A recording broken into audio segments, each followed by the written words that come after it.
Carlos, I mean it. Who's it gonna be? Me or the dog?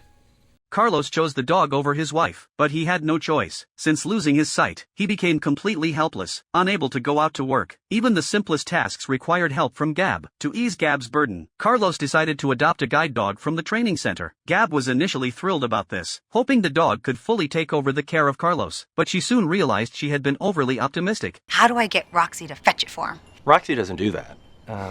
Her job is to get Carlos from point A to point B as safely as possible. So, any other questions? No, it's crystal clear. Carlos gets a new best friend, and I get to check the sofa for ticks. Yay for Gabby! Did I exaggerate? Actually, you were kind.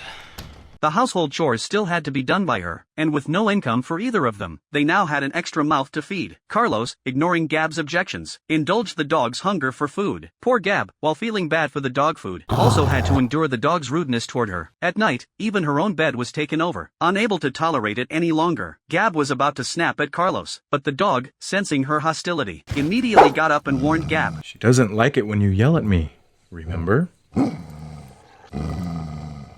The next day, Gab started her counterattack. While Carlos was asleep, she began to lure the dog. She tricked the dog into the car. After a wild ride, she dumped the dog back at the training center. But just as Gab was fleeing, the dog's 4 legs proved to be an advantage. So, while Gab pretended to be upset and delivered the bad news to Carlos, the dog had already followed her back home. When Carlos heard the dog barking, he immediately realized what had happened. But Gab, still not giving up, tried to use force to send the dog away again, unaware that Carlos had already known everything over the phone. The tension between them grew, until Gab saw Edith, who brought dog food to Carlos. As an outsider, Edith's words made Gab realize something. I know Carlos. He's proud.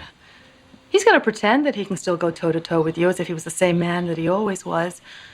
But he's not. And he will never admit that. Are you done with your armchair analysis 3 divorce, Annie? Sure.